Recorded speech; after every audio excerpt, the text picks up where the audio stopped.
Thierry Dagiral. Votre matinale info sur Europe 1.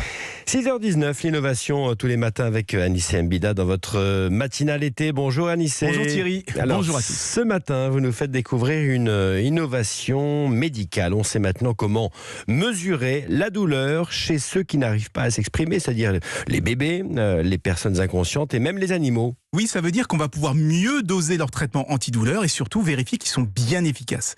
Parce qu'il faut bien le dire, pendant longtemps, tout se faisait un petit peu au doigt mouillé. On regardait les expressions du visage, les grimaces. Or, chez certaines personnes paralysées, il n'y avait aucun signe. Et chez les bébés, on n'était même pas sûr que c'était de la douleur, puisque ça pouvait simplement être une gêne ou de la faim. Et c'est même pire que ça. Jusqu'au milieu des années 80, beaucoup de scientifiques étaient persuadés que leurs bébés, que les bébés, n'avaient pas le cerveau assez développé pour ressentir la douleur. On était au milieu des années 80.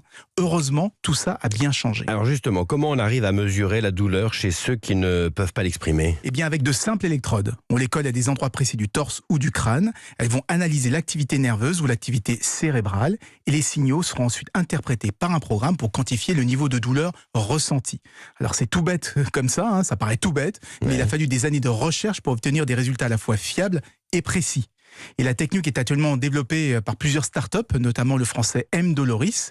Et son avantage, c'est qu'elle fonctionne sans piqûre, sans insérer de sonde. Il y a juste quelques électrodes à coller.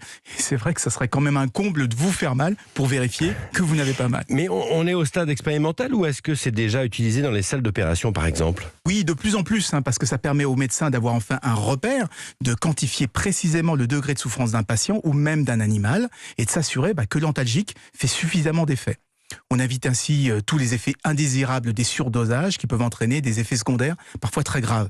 Et puis on le rappelle, bien gérer la douleur, c'est pas simplement une question de confort. Si l'organisme lutte trop, il finit par s'affaiblir, parfois jusqu'à un point qui peut devenir vital. Donc gérer la douleur, ça fait aussi partie de la thérapie. L'innovation signée Anissé Mbida, à lundi Anissé.